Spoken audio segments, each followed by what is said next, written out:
We trust bacon to be a quick, easy win. Salty, smoky, protein on a plate. No thinking required. But here's the problem.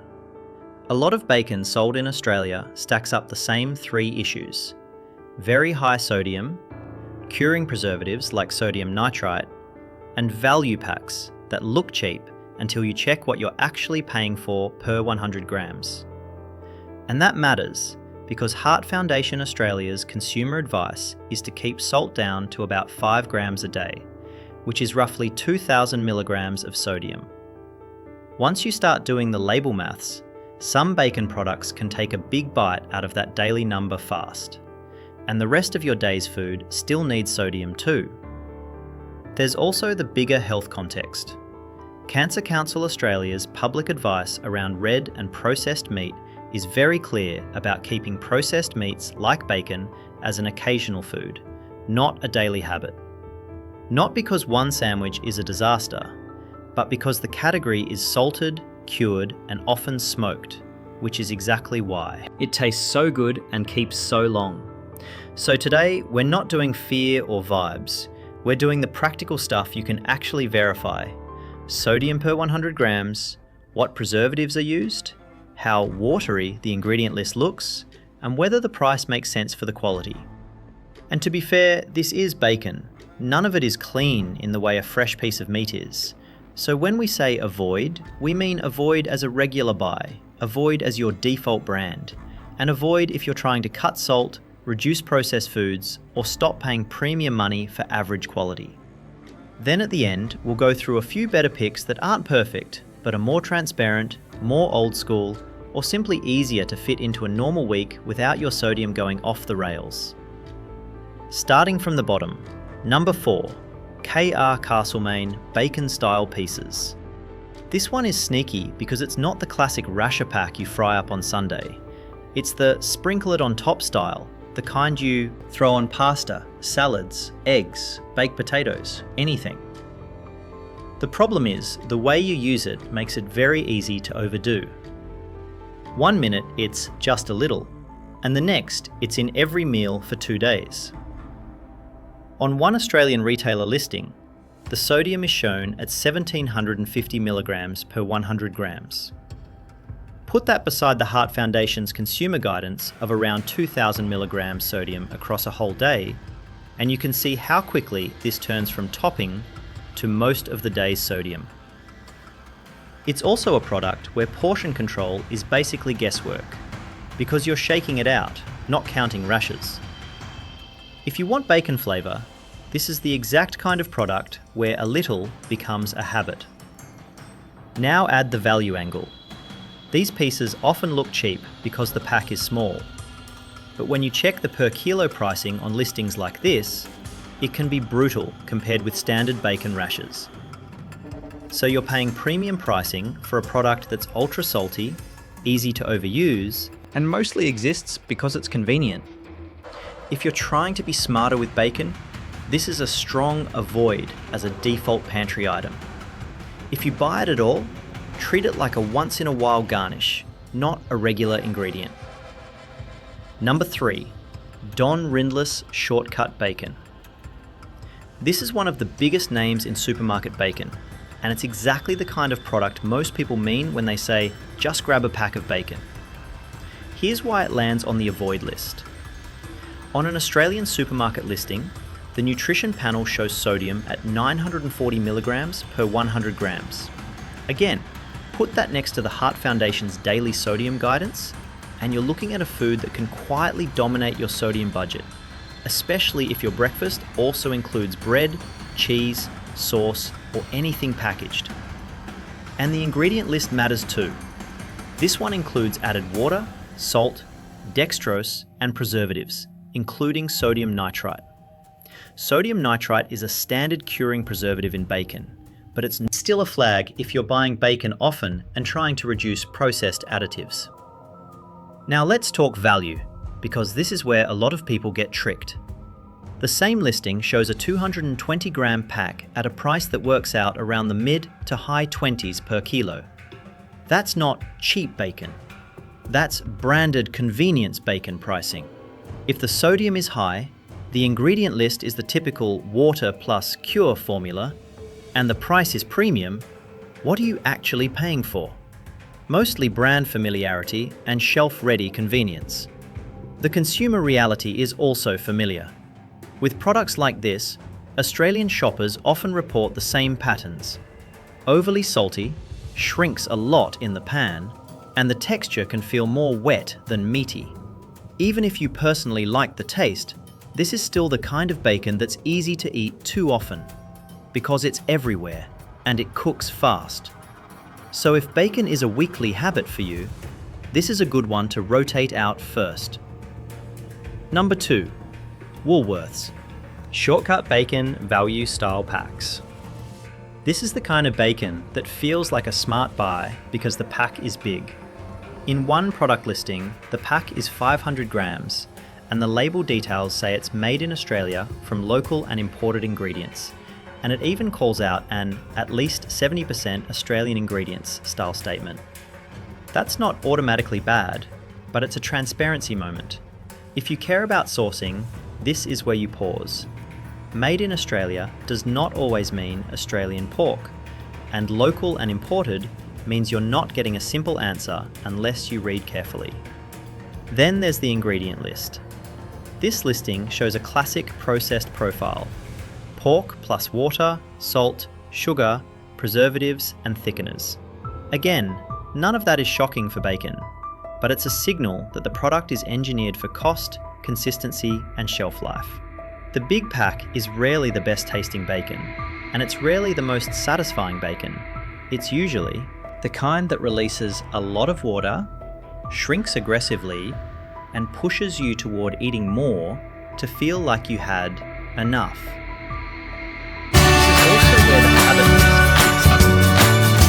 500 grams sits in your fridge and quietly turns bacon into a daily ingredient. A rasher here, a bit there, it's easy. But if you accept Cancer Council Australia's advice that processed meats like bacon should be limited, then the big pack format is the opposite of what you want.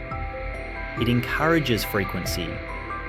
And if you're feeding a family and truly need volume, the better move is not more bacon, it's use bacon as flavour, smaller amounts, and let eggs, beans, mushrooms, tomatoes, or yogurt do the heavy lifting. So this one is a practical avoid. Not because it's the most evil bacon ever made, but because it's a perfect storm of value pack psychology, less clear sourcing, and an ingredient profile that usually means watery cooking and heavy salting. Quick pause. If this breakdown is useful and you're still with me, drop a comment with the number 3 so we know you made it past the big brands. And if this is your first time here, consider subscribing and turning on notifications. It helps us keep making research-backed Australian shopping guides like this. Alright, back to it. Number 1, the bacon bits and pieces trap in general, and why it deserves a top spot. Even when it's not the KR Castlemaine style product, this is a category pattern worth calling out, because it's one of the most common ways people accidentally eat bacon too often. Pieces, crumbles, cooked bits, salad toppers. The reason it's number 1 is behaviour, not just ingredients. These products are designed to be added to everything. That means your bacon intake stops being a planned decision and becomes background noise. And once a processed meat becomes a background ingredient, it's very hard to control frequency. Here's the simple rule. If you're buying bacon because you want a proper breakfast once in a while, buy a normal bacon pack and make it an occasion. If you're buying bacon bits because you want bacon flavour everywhere, you're building a daily pattern. And that's exactly what most health guidance tells you not to do with processed meats. Even if you don't care about health messaging, there's a money angle here too. These products often price higher per kilo than standard rashers, and they deliver less satisfaction. You sprinkle a salty topping, then you still want something substantial, so you end up eating more overall. So if you want one avoid that actually changes your week, Avoid the products that turn bacon into a seasoning you use every day. Now, let's talk about better picks. Not perfect picks.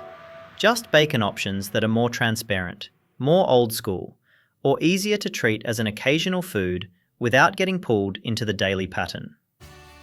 Better pick 1. Primo rindless shortcut bacon, when you want mainstream. Availability, with a slightly more reasonable sodium number. On a product data sheet for Primo rindless shortcut bacon, the sodium is shown at 540 milligrams per 100 grams. That's still not low, it's bacon, but it's meaningfully lower than some of the high sodium options that sit closer to 900 milligrams per 100 grams and above. The ingredient list is still a cured bacon profile: pork, salt, sugars, preservatives. But the practical win here is you can fit it into your day more easily if you're trying to keep salt under control. The way to use this as a better pick is portion strategy. 2 rashers, not 5. Pair it with low sodium foods: eggs, mushrooms, tomato, spinach, avocado, plain yogurt on the side if you want something cooling, and skip adding salty sauces. If you do bacon and cheese and bread and sauce, any bacon becomes a sodium bomb. If you do bacon as the flavour and keep the rest simple, this is one of the easier mainstream choices to manage. Better pick 2. Bertocci Gold Shortcut, hickory smoked Aussie bacon. When you care about a clearer product story and a more proper bacon feel. On an Australian supermarket listing for this product, you can see a detailed nutrition panel and a straightforward ingredient list. It still includes curing preservatives, including sodium nitrite, so it's not a clean label product. But it does show more transparency than a lot of budget packs, and it positions itself as an Aussie bacon product with a more traditional smoked identity. Here's why it can be a better pick for some people. If you're only eating bacon occasionally, you might prefer buying something you actually enjoy in a format that feels like real bacon, rather than defaulting to bulk budget packs that push you toward eating more. The better move is not always lowest price. Sometimes it's buy a better product, eat it less often, and enjoy it properly. If this product fits your budget, treat it as an occasional buy, not a weekly staple. Better pick 3. Uncle's Small Goods Streaky Bacon, when you want a smaller producer and a free-range, old-style positioning. On the product page for Uncle's Small Goods Streaky Bacon, it's described as 100% free-range Australian meat, made in Melbourne and positioned as low salt, with an ingredient list that starts with Australian pork and simple seasonings, alongside curing minerals and sodium nitrite. Again, it's still cured meat, but the practical advantage here is it's not a mega value pack. It's more of a specialty buy, which naturally helps with frequency. It also signals a more craft approach to smoking and small goods, which many people find delivers better texture and flavour than watery budget packs. If you're buying bacon rarely and you want it to actually feel worth it, a smaller producer option like this can make more sense than big pack, cheap pack. You're less likely to throw it into every meal, and you're more likely to cook it properly and stop at a sensible amount. Before we wrap up, here's the quick, real-world checklist you can use on any bacon pack in 10 seconds. First, flip to sodium per 100 grams. If it's pushing up toward 900 milligrams and beyond, that's a rare treat bacon, not a regular breakfast bacon, especially if the rest of your day has packaged foods. Second, check the ingredient list. The more it reads like pork, plus water, plus sugar, plus thickeners, the more likely it is to cook watery and shrink hard. Third, check the sourcing language. Made in Australia and local and imported ingredients can be fine, but if you care about Australian pork, look for clearer wording and don't assume. And last, check the per 100 gram cost, not just the sticker price. A small pack that looks expensive can still be a smarter buy if it stops bacon from becoming a daily habit. So there you have it, the bacon buys that are easiest to overuse, easiest to overpay for, and hardest to fit into a normal week if you're trying to keep salt and processed foods under control.